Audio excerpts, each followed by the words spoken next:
Christ redeemed us from the curse of the law by becoming the curse for us. For it is written, cursed is he who hangs on a tree. Galatians 3:13. Excellent. All right, good. Charisse. Galatians 3:13. Christ redeemed us from the curse of the law, having become a curse for us, because it is written, cursed is everyone who hung on a tree. Galatians 3:13. Pretty solid scripture, huh? Pretty solid. He became our curse. Anybody else? Volunteers? Eres vita. Galatians 3:13. Christ has saved us from the curse. Guys, Christ has redeemed us from the curse, having become a curse for us.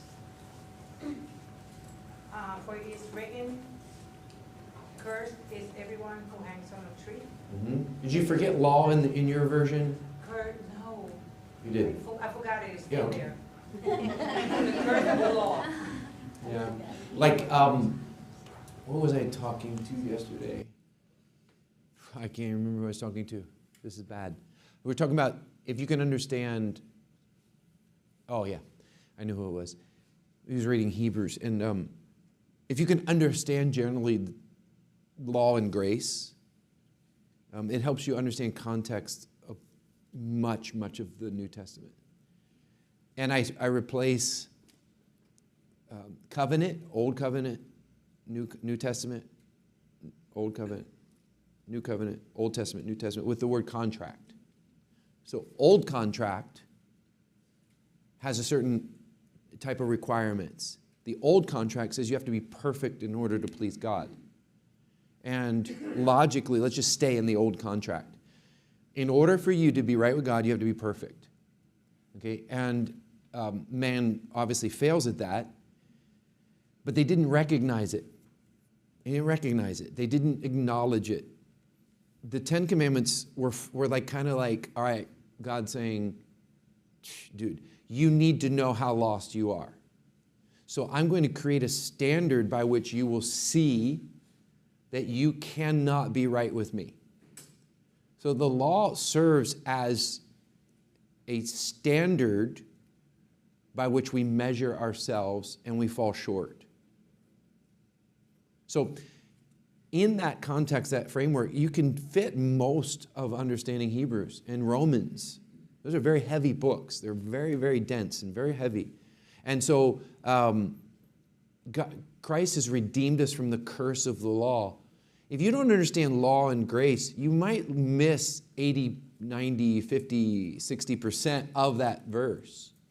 Why was the law a curse? Khalif? In that particular instance or context, what was happening in the church of Galatia was these Judaizers were forcing the people, the Gentiles, to start observing the law again. Yeah. And it got to the point that they were even starting to circumcise themselves. They even had to have a council to say, hey, okay, we didn't get saved. It's only by faith in Jesus alone. Grace through faith in Christ alone, nothing else. That's the only way you can be saved. Right. And it got to that point to where he's trying to remind them throughout the entire letter. He's trying to remind them, no, it's not under the law. You don't have to follow the law. It's grace in Christ alone. Once you've been freed from that, why would you go back again into bondage? Yeah. And the whole 6 chapters is just him pounding them about that very concept. So, yeah. So the law is a curse. Yeah, so think about this. You give your life to Jesus, surrender to Jesus. You recognize that Jesus saved you from the law. You can fulfill the law. Then after you're saved, you start to try to obey the law to be right again. No, Christ has redeemed us from the curse of the law. So it bringing direction and also bringing hope that we can be fulfilled through Christ. Any other thoughts on the law and the curse, James? So one of the things I think is, what's the purpose and the intent of the law? The intent of the law was never to save. It was to see that we always fall short and we need to redeem. Good. Yeah, giving intent. Only Christ can redeem us from the curse of the law. It would be almost okay to add the word only. Obviously, we're not going to add words to the Bible, but in that kind of context, only Christ can redeem us from the curse of the law. It's a truth as well. Yes? I feel like living by the law also would cause people to start, instead of just relying on Christ, to try to do it based off the words. Yeah, it would then be self-focused. rather than Christ-focused and needing His grace. Khalif, you want to add something? Another amazing thing about that is that there were 613 of these laws. Yeah, right. Lots So of I laws. mean, like, it's like almost impossible. Okay, impossible. Khalif, tell us the 3 types of laws that Moses was given. Oh, so, okay, so there's the moral law, Moral law, then there's the civil law, civil law, and then there was the ceremonial law. ceremonial law. Very Okay, good. so God's moral law was even before the Ten Commandments. I mean, even before Moses, right? So that's what's embedded in our heart. We know we got to honor our mom and dad. We know it's wrong to murder. Yeah. We know it's, so the civil law is a non-negotiable, right? The moral law is a non-negotiable, but the civil law would have been like the laws of the land, just like Context law. our judicial system. Judicial And then system. when you get into the ceremonial law, now you're talking about things like the festivals of the city, the ordinances, the sacrifices, Good. the tithe, Right. stuff like that. Those So are all the today- ceremonial law. Let me ask you a question. This would be a question to you, for everyone else. Like, so they say, oh, you know, if we find mold in our house, you know, it's unclean for 7 days. Are we under civil and ceremonial law? We're not under the civil or the, and plus, okay, first of all, we're talking about who is it talking to? It's the people of Israel. So we got to start there. Who were they? So who were they? They were what before? What The Israelites, the Israelites? Hebrews. the Hebrews? I mean, the descendants of Abraham? Before they got this law, what were they? Oh, okay, yeah. They were Right. into bondage. They were slaves. Right. So it gave them a constitution, Yeah. right? So to say that we're under the law, see, people like to use it and say, well, we're not under the law anymore. I can do whatever I want. If I followed all of the law, I wouldn't be able to do this, this, and this. No. It was context for those people at that time, right? Let's go pre-10 Commandments, Khalif, for just a second. What was God's intent from the very beginning? To have, unhindered communion with man. Communion. It wasn't Genesis chapter 1, verse 1, thou shalt not, thou shalt not. It was be fruitful, multiply, let's meet in the garden. And yes, because of free will, there is one law, only one, don't eat of that tree. It sounds pretty reasonable to me, and it doesn't sound like the God that a lot of people paint the picture of. He was just, I just want to be with you. And man just screwed it up because of temptation. So the law became harsh because men wouldn't just be in relationship with God. He gave them so many chances to just be in relationship with Him. And He finally said no more. And He had to draw the line. In order for them to even appreciate Jesus Christ coming. Because if you don't understand the law, you don't appreciate Jesus. If you don't understand what you deserve, you don't appreciate what Jesus did for you. If you think, hey, I'm a pretty good person, yeah, I'm all right, then Jesus Christ died in vain. If you think you're a pretty good person. There's no purpose. To the degree that you know you're lost under the law is to the degree that you understand of grace and, wow, I am really saved. Joseph? I was talking to a guy relatively recently. He was in the law mindset, he has tassels on his t-shirt and all this stuff, and he's like, you wouldn't agree with me, and I'm like, okay, sure. So you're trying to live by the law. I'm like, when's the last time you went to the temple and made a sacrifice to cover your sin? He's like, what do you mean? Like, well, open up Leviticus and read. That never went away by the law. And he's like, I'm going to go read this inside. So in his mind, he's like, well, I've got tassels on my t-shirt, and I don't eat shellfish, so I'm good. Correct. But you're missing 95% of the law. Yeah, I did ask somebody that was Jewish that very question. I know my Torah, right? What happened? So they believe that when the temple was destroyed, right, and it shifted over time to being symbolic.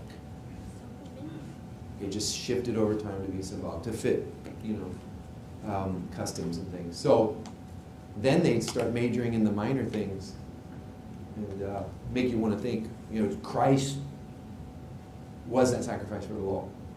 Anybody who understands the law is going to understand that verse in Galatians. I don't think Gentiles understand it very well, right? We do now because we can study the law, but at that time, I think that was just, no, we're not saved by the law, only Jesus Christ. Very good. Okay, so all week, I've been thinking about this Sunday school, like almost every day. Like I don't know, just on my mind. And we talked about, let's go backwards, provider and protector. We're not going to go over the recap from last week because I want to get really into today. But I started to think about men in my church, men that I know from the past, men that I'm helping now. And I was filtering everything through, all the decisions they make through being a provider and protector. It's a great place to start to get a working definition of what a true man is. He is a provider and a protector. When a man makes bad decisions, he's not providing stability for his wife, her mind, right? If he's not making good financial decisions, okay, he's not providing stability for his wife. He's not a provider, right? If he's not working, if he's not going to work, if he just says, I just want to stay home, or is always, I'm about to quit, that always provides it. So if you study a woman, right, and you see her reaction, that's going to be a reflection of whether he's a provider and a protector, right? So we can filter and work a lot of this definition through provider and a protector, okay? Now we start moving into spiritual. We could go on and on in the practical, which is very important. But providing for your family spiritually is ultimately what really matters. Because there could be some good men out there, right? There's some good men that aren't saved, and they provide and they protect. But really, what will profit for a man to gain the whole world and yet lose his soul? So, okay, you're a good provider, physically, maybe financially, but can you provide spiritually for your family? Because that's ultimately what matters. And really, things start to fall apart if God's not the center. So even a good man that's a provider, man, I tell you, if God's not the center, it's very hard for forgiveness. It's very hard for all kinds of things. So that's just a very practical way to look at why being a provider spiritually is important.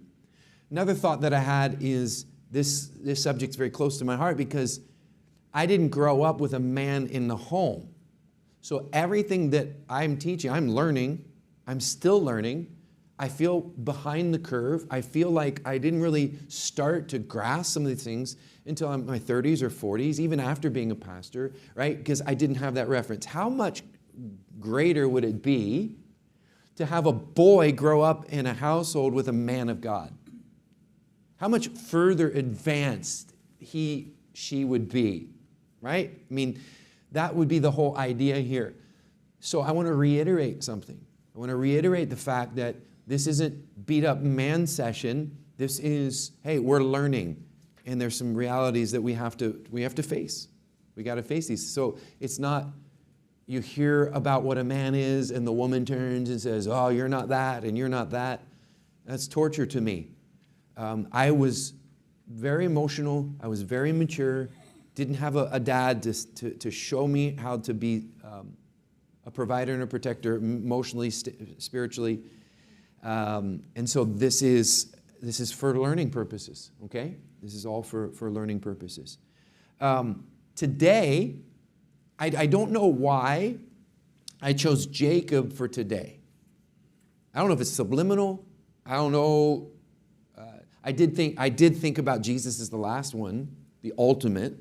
So that was thought through. And then I just went through the other ones, and I didn't think that there was a particular order that mattered.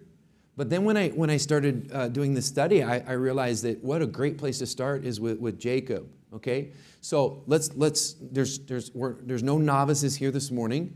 We know about Jacob. Jacob wrestled with his character. God sent himself in the form of a man to wrestle with him. So the whole thought today is that God will send you a man to wrestle with you, okay? And if you want it, and you have the desire to change, you can change, but God always sends a man. I thought that is so appropriate as we move forward, because God has given you, and we're going to look at action items today, but God has given you a pastor, He's given you men in your life for a reason. To not wrestle with the man God gives you, circumvents the process. So this sermon could dovetail with the sermon from Wednesday, and we'll look at that today. Okay, so great place to start is with humility and vulnerability for men, the two things that we hate, because we're prideful and we cover our problems. And all the men can agree, and all the ladies can agree. And the single ladies can just be delusional and just think that, because really, we hide so much. We hide our vulnerabilities, and we hate to admit that we're wrong. And this story about Jacob is being vulnerable and being honest with your true condition. Like, for men, we're like, ah. But Jacob got to that point. He says, I really do want to change. And I was thinking about that.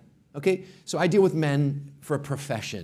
Think about that. My profession is helping boys become men, right? So I'm always thinking, oh, why won't you just be a man? Like I don't know. It has to be the man that comes to the place where he says, I don't want to be like this anymore. I want to change. God, I want to change. He goes, I'll send you help in the form of a man. Okay? Let's read it. Let's read the story. Any volunteers? Joseph, go ahead. Genesis 32. And he arose that night and took his 2 wives. I'm sorry. His 2 female servants, and his 11 sons, and crossed over the ford of Jabbok. He took them, sent them over the brook, and sent over what he had. Then Jacob was left alone, and the man wrestled with him until the breaking of the day. Now when he saw that he did not prevail against him, he touched the socket of his hip, and the socket of Jacob's hip was out of joint as he wrestled with him. And he said, let me go, for the day breaks. But he said, I will not let you go unless you bless me. So he said to him, what's your name? He said, Jacob. And he said, your name shall no longer be called Jacob, but Israel. For you have struggled with God and with men and have prevailed. Okay, we're going to find the obvious and the unobvious today. We're going to look at obvious applications, some words that stick out here.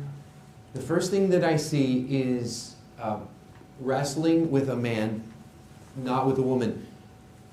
Over and over I see Jacob was left alone. He sent his wives away. Like, leave me alone to deal with me. Okay?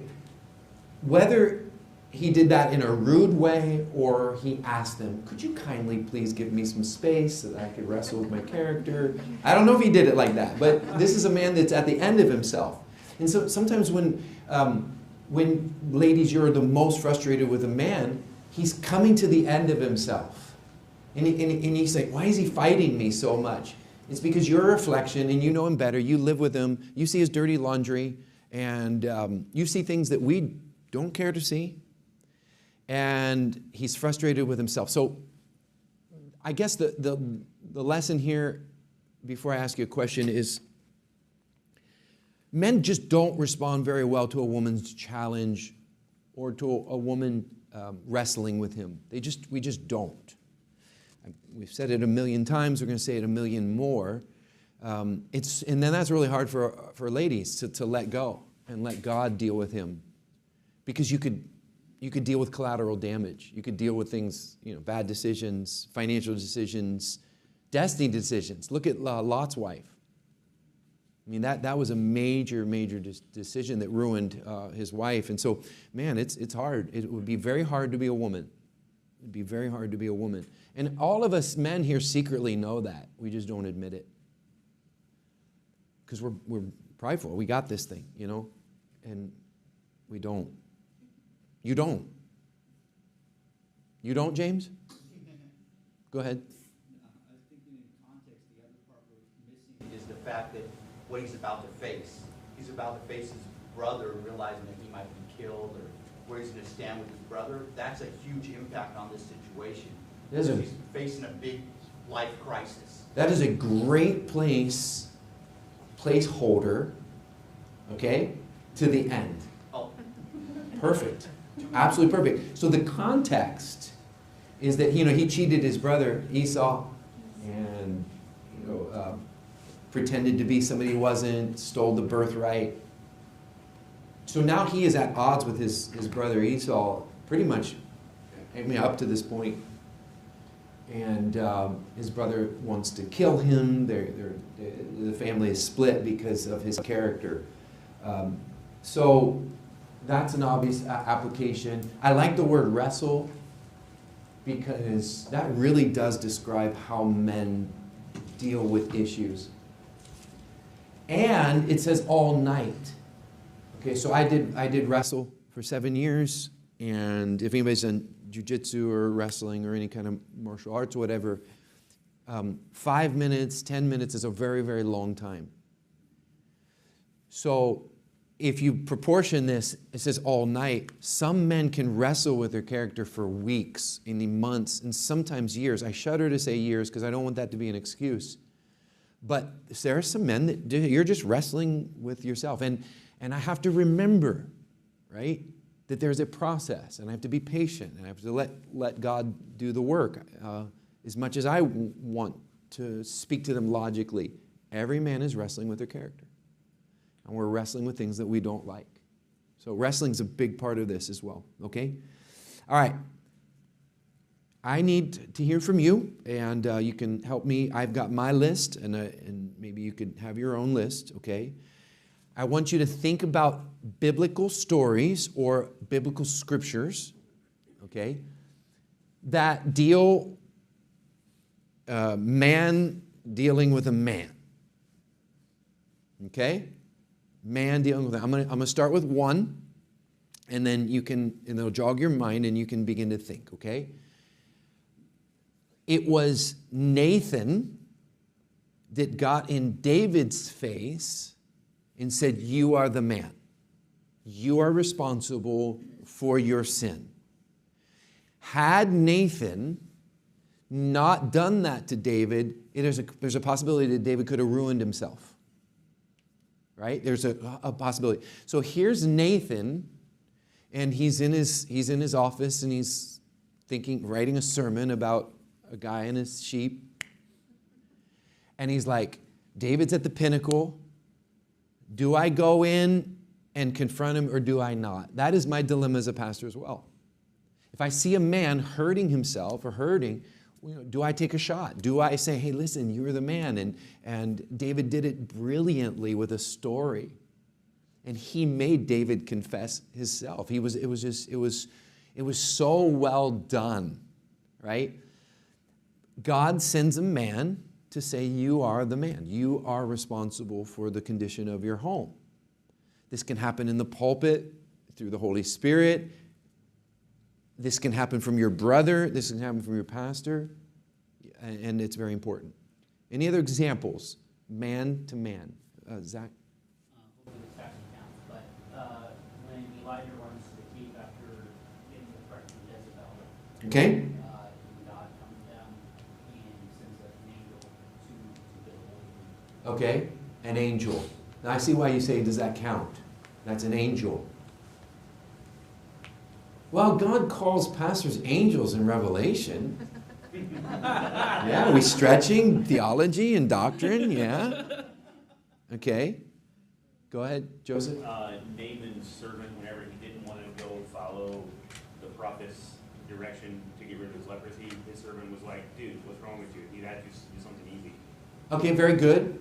Dealing with his pride, you expected him to give you some super hard challenge task, and he's Man. like, go take a bath. That guy had some courage to confront Naaman and say, listen, don't miss this opportunity. Don't miss this opportunity. Okay, very good. Yes. Nebuchadnezzar with Daniel. Okay. Nebuchadnezzar was not a follower of God, and Yep. he was told that he would become like a wild animal for 7 years. Correct. And then he became a believer in the Lord. Okay, he confronted him. God sent Daniel. Very good. And Daniel was an excellent man. And we have Daniel as one of our men that we're going to look at. Khalif? Paul, when he confronted Peter, Yes. once he started rejecting the Gentiles, when those men, Yeah. certain men came from Jerusalem, and he started kind of condoning their behavior. Yeah. He wouldn't even eat with the Gentiles, even though he previously had, right? So, but Paul confronted him to his face. Yeah. Think about Peter's personality and Paul's personality. These are two alpha males. Peter was number one disciple. I was with Jesus. Who are you, Paul? Oh, yeah, he met with me too, thankfully. But, right? I mean, we're talking major spearheads. So then you have Peter, who was kind of in charge of the church, the Jewish church that's now Christian, and you have Paul that is now in charge of the Gentiles. It's like Peter could just so look down on him, like, oh yeah, you just go with the lower group, the lower citizens. And so Paul said, no, I'm a man, and I have to deal with this issue. This is a doctrinal issue. This has to be dealt with. Very good example. Yes? I was thinking of an example where a guy, he wasn't doing wrong, he was encouraging him, and it was Paul with Timothy. Yeah. He encouraged him. He's a young man in Yeah. the Lord, and he's encouraging him how to live for God and how to live right and how, all these Awesome. things. We by default think man on man is fighting with swords.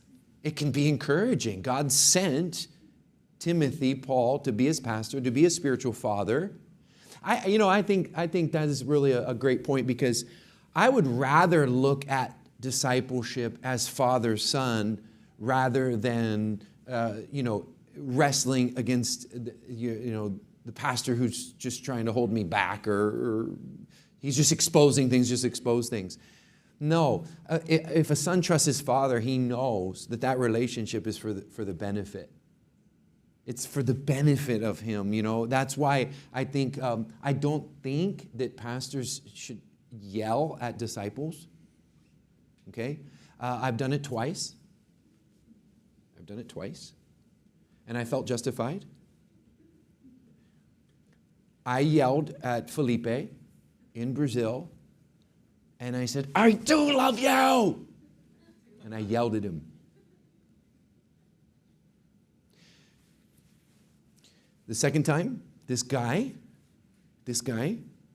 attempted murder of his wife with a knife. Okay? Attempted murder. He's in jail. He gets out. He's awaiting trial. And he's telling me, that woman. I was on the phone. I was at the park. And I said, you are so blind and so full of pride. And I hung up on him. So I have yelled at people twice. Okay? Those are the two times. I don't think that it's like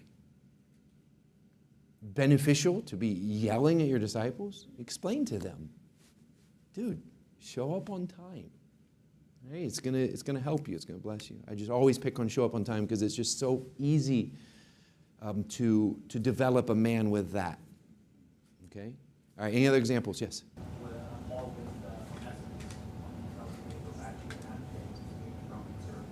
Okay. He confronted him. Yeah. Very good. Yeah, that's a story we don't really remember very often. Very good. Mimi, and we'll move this way. When Samuel confronted Saul for not carrying completely God's word. Okay, that's a huge one. Samuel was given to Saul to make him a good king. That's a great example. That's a really good example. And we could talk about all day long. Saul scares me. He scares me worse than Judas. He scares me like as much as anybody in the Bible, Saul. When I read this, I hate reading Samuel. I hate reading. I'm like, oh, I don't want to be like Saul. He was given Samuel as a gift. Sylvie. This is more the New Testament, but Okay. Syntyche and Euodia, or I'm saying the name wrong, Yeah. 2 females, and Yeah. Paul writes to the church to help these females overcome their I mean, they're. Okay, that's in Philippians, isn't it? Yeah, I believe. Yeah. Or, not sure, I forget. Okay. But, I mean, he calls out their name by name to the church to help them. Uh-huh. So Yeah, it's just, Paul? As a, just. Paul was a helping leader. Be helpful. Paul was a leader. He was a leader. He didn't shy away. I like it. Joseph? Thinking Abraham with Isaac as they're going to the mountain, and Abraham's in his mind, I'm going to go kill you. And his son's like, what are we doing? He's like, don't worry, God has it. So, like, God sends his people with information that we can't handle, and they're like, just trust God. Mm-hmm. Yeah, that was a very trusting relationship. At some point, Isaac realized, I'm the sacrifice. From those 3 days and even up the mountain, he realized at some point. We always think that Isaac was a baby being sacrificed. And maybe because of Sunday school, or it's the only way you can fit him on the page.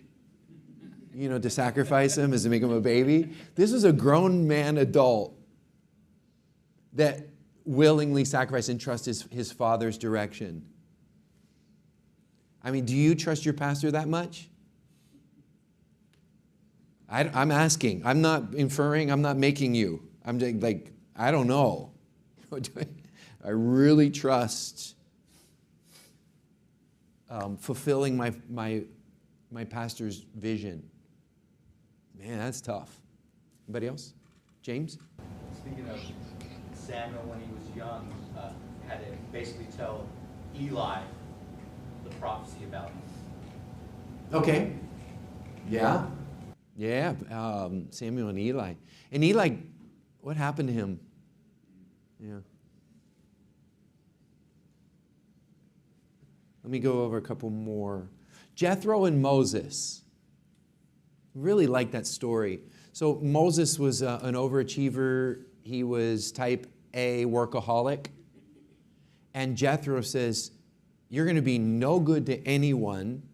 You're going to kill the goose that's laying the golden eggs unless you delegate. And what's going to happen is, Moses, you're going to stop growth because you're doing it all on your own. And Jethro had the wisdom to tell Moses, develop leaders. One, so that you can rest and hear from God. And number two, the people are going to be served better because you're all night and all day dealing with the big stuff. There's little stuff is being left apart. Awesome, awesome advice from Jethro. Very, very good. Here's a couple scriptures for us. As iron sharpens iron, so a man sharpens the countenance of his friend. Not necessarily a story, but it's amazing. Anybody that deals with knives or sharpening, that's just crazy. Two dull knives can sharpen each other. So cool. So cool. So here's the problem. If you are a man that isolates himself, a man who isolates himself seeks his own desire, he rages against all wise judgment. This is a very, very heavy scripture for men, for us to deal with. Because I always ask men, who's your best friend? Who's your best friend? And they say, I don't really have a best friend. Well, why? Are you isolating? Do you not have anybody that can speak into your life? Do you share your vulnerabilities? Most men do not have that type of close relationship with somebody. It's critical because they can see things that you can't see.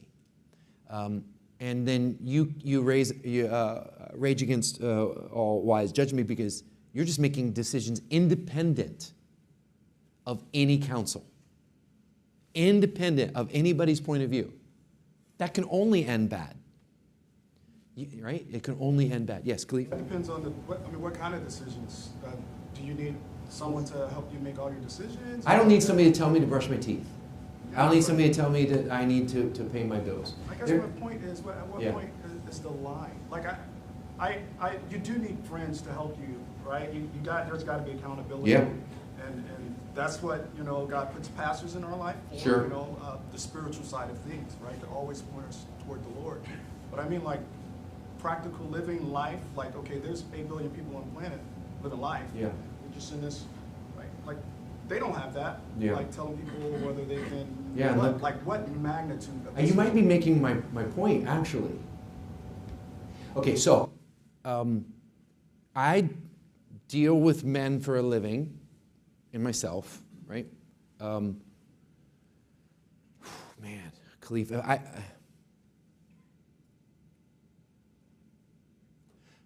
I just go to my prayer list. I say, man, if he would just maybe ask. I can think right now. I don't want to. I can just think right now. And I know, okay, practical things, there's some that,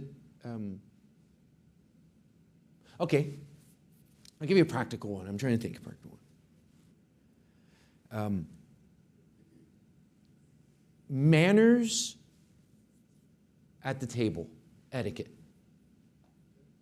Right? I know men, and I've had to work on this myself, right? That it's atrocious. Right? Can I speak to them about that to help them? I mean, that would just be a practical thing that would be just so helpful in life. Right? Okay? I'm just trying to think of something just so practical. But then you move into the spiritual. Then you move into marriage. Then you move into... I guess because my mind naturally sees a progression, and there has to be a line somewhere to where it could potentially be an overstep. And I just don't know to what limit are we to yield, our business, to someone. Yeah, I agree, right, that there are men that cannot make a decision for themselves. That's worrisome.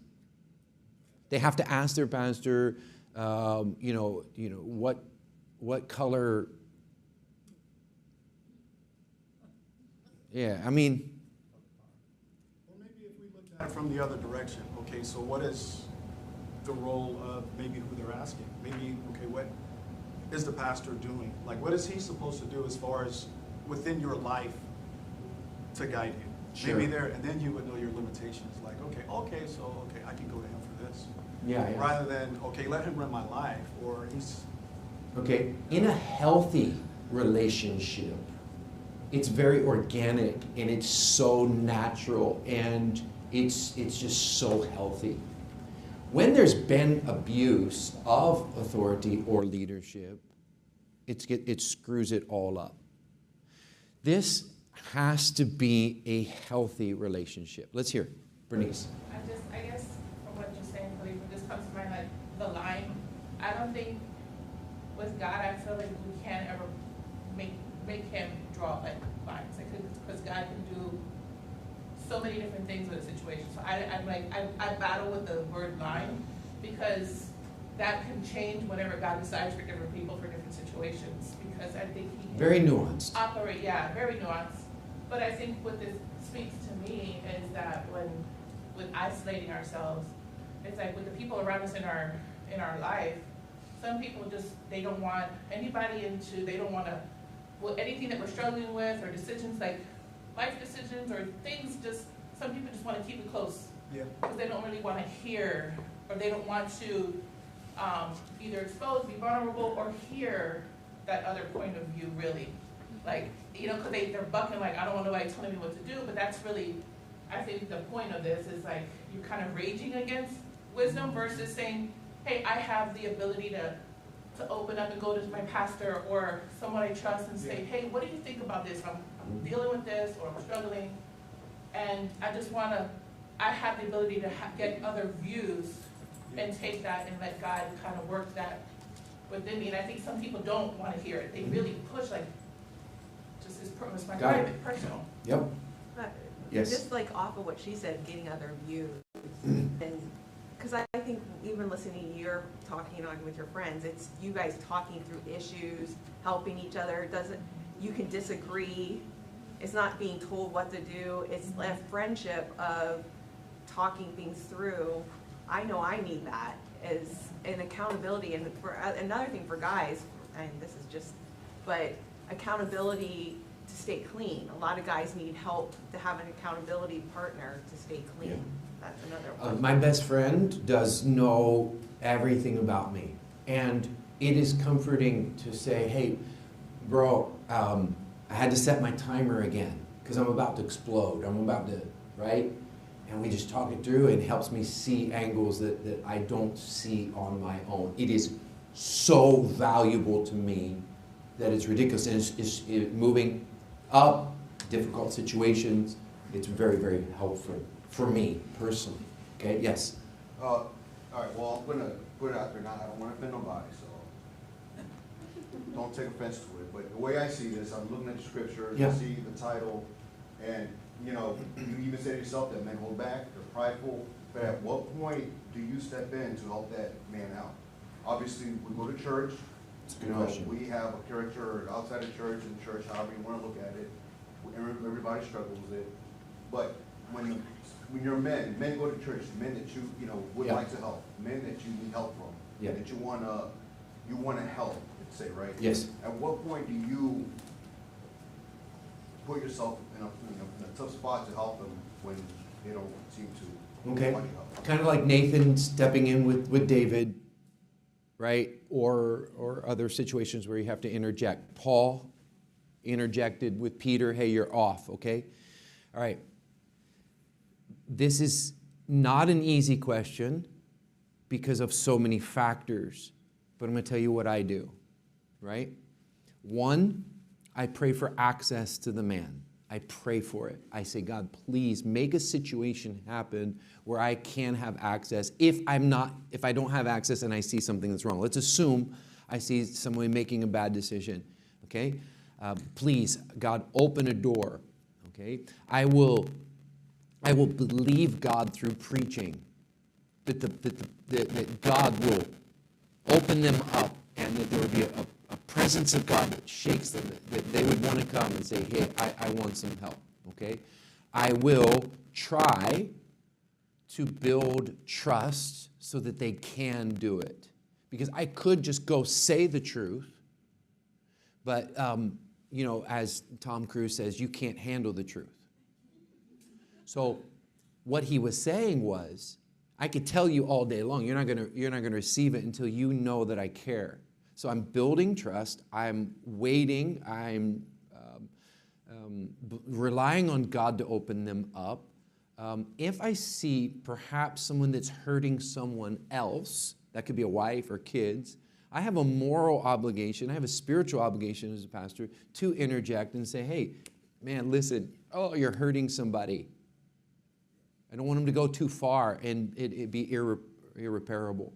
Okay, well, how far can it go based on just seeing people in church? Like, how far can you go outside of church?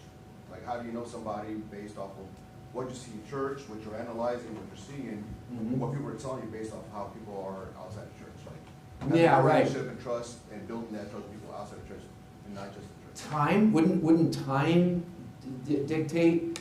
I can generally feel the spirit of a guy, okay? I have a lot of rules in place. One of them is I believe, and this is what I've learned over the years, is that a woman is the reflection of a man.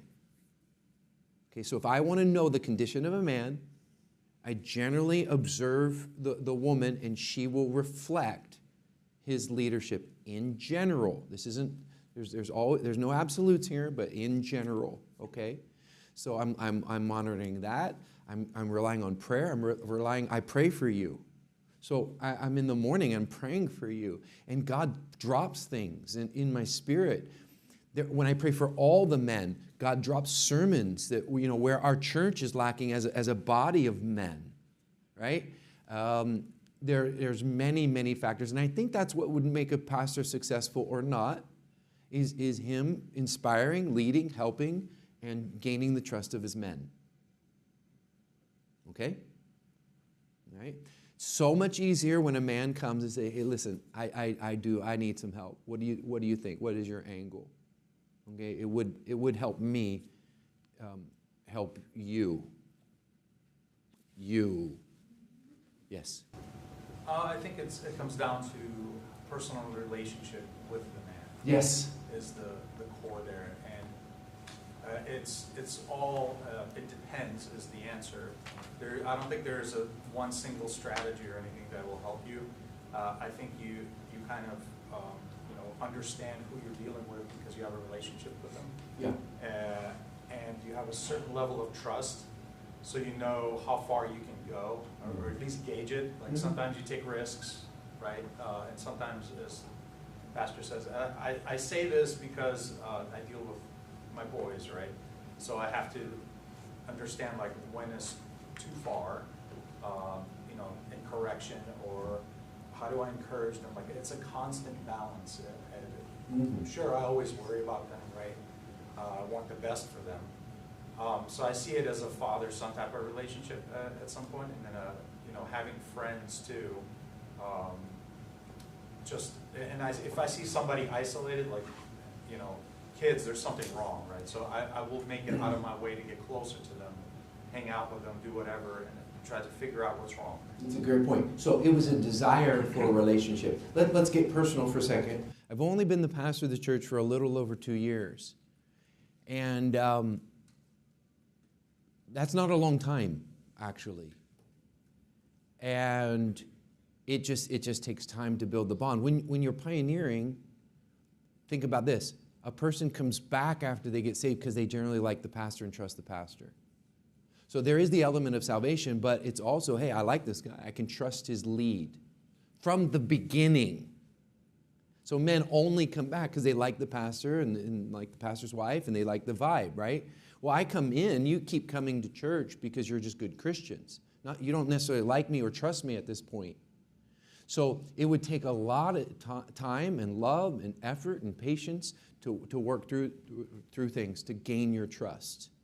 And by the way, you know, I hate to put numbers on it, but it's true. It helps me with the marathon mentality or ultra marathon mentality. It takes about 4 or 5 years, you know, for that fusion and that bond to happen. It just takes that long. It takes that long. Okay. So on the other hand, James? So kind of in relation to what Khalif was asking, is it also depends on the person. That line can vary based on that person and what they're going through at the time. It changes. It's not Very good point. It varies. Yeah, very good point. So here's our action item, because we're going to take a break here. Here's the action item.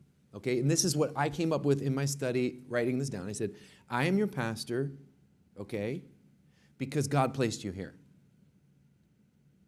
Okay, I'm sorry.